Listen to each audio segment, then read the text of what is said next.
what happened was Howard started taking me around, hanging on to his coattails to his sessions that he was playing on, and this is how he got me started. I would be on a session with him, and he'd introduce me to the contractor and the composers, and he'd introduce me to the other musicians, and if there was other guitarists, he'd introduce me to other guitarists. So in the long run, I ended up starting to sub for other guitar players, and I'll elaborate on that in a minute, but here was the kicker.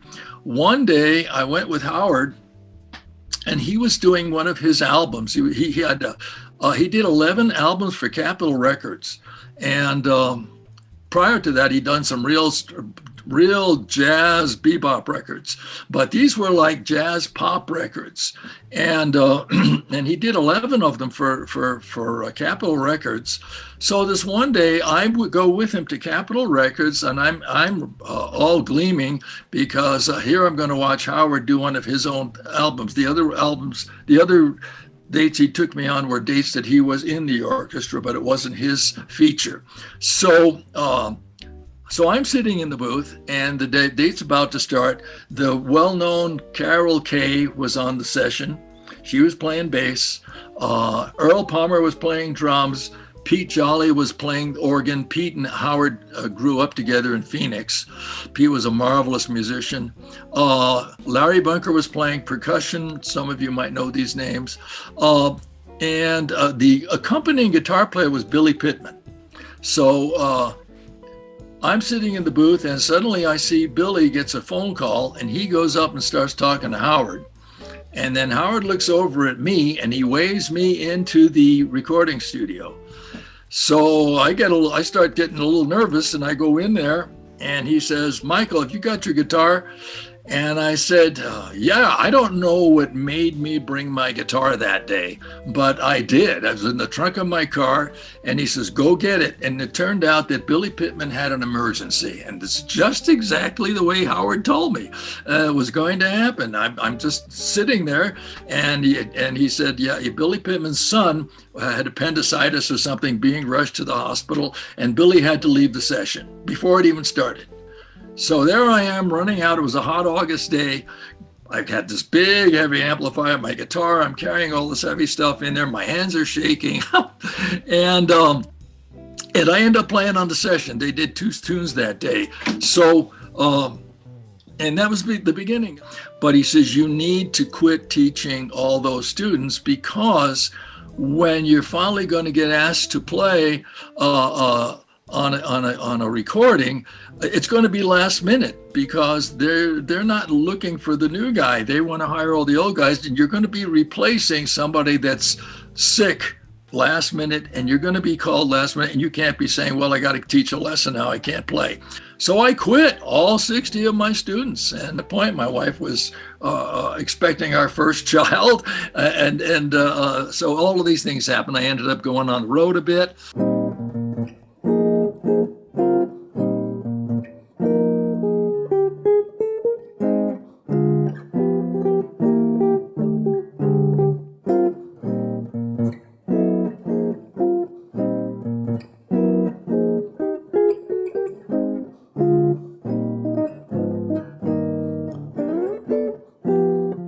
The last 5 or 6 years that I was in LA, I did all of the Flintstones work.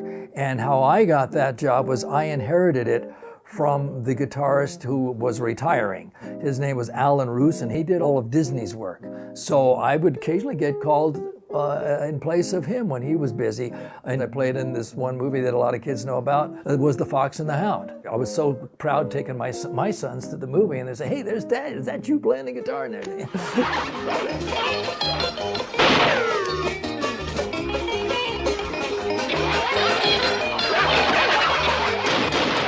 I did some Diana Ross movies, The Lady Sings the Blues. That was about Billie Holiday. But the other one was Mahogany. And the theme for Mahogany was called Do You Know Where You're Going? I went in, and the producer was Michael Masser. And I heard several other guitar players had been in there, and he didn't like what they did. So I went and played on this guitar here, acoustic guitar. He says, "What do you hear here?" And he started playing the track for me, and I started doing some fill-ins behind her. So when you hear that record, Do You Know Where You're Going? You're hearing an acoustic guitar do some fills behind her, and that was me playing it on this Ovation guitar here.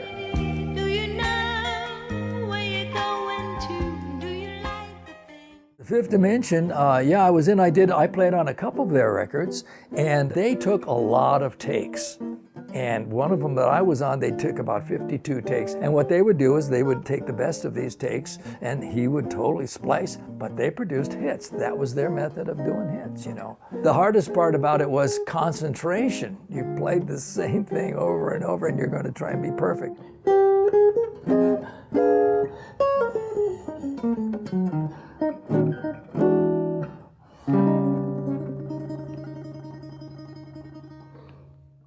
First of all, you are a guitarist, so tell our audience a little bit about you and how long you've been doing what you do. Well, I was a studio guitarist in LA for about 20 years, and I had done the Carol Burnett show. It was one of my regular. I met my wife on that show. You did? She was a dancer, yes. And the kids that I teach in school, I teach jazz guitar for UNM and help out at Manzano High School, and they like knowing that I played on all of the Flintstones. You did the Flintstones too. Yeah, Rhythm changes. Rhythm, yeah. Yes, exactly. And did some Diana Ross records and movies and things like that. Lady Sings the Blues, that kind of thing. Lady so Sings the Blues was one of my favorite soundtracks of all time. I'm curious, what was the transition like for you going from playing with all of these huge artists and also doing these big television shows to teaching students? I loved it. Actually, I've been teaching since I was 16 years old. So along the way, I always kept teaching in my focus. Yeah, I would imagine that keeps you down to earth and very humble too. It does. I love it. That's amazing. Hey everybody, I've got one of the all-time great jazz guitar players of all time. He was on the Carol Burnett show where he met his wife Cathy, the lovely Cathy, who was a dancer on the show. And this is Michael Anthony. We did a video with him once before. He lives in New Mexico and just came in to play with our buddy John Pisano the other night at Lucy's. Was that? Yeah, Lucy's. Where is that? That's on, what is it, 10149 something, a Riverside Drive. Yeah. Is that in Burbank? Toluca Lake. It's in Toluca Lake, yeah. Very nice. Yeah. Well, Michael, can you play a little something for us here? You know, Mike is a professor at what school is that? University of New Mexico. Yeah. Okay, I'll play a little bit. Please. I played last night. Yeah.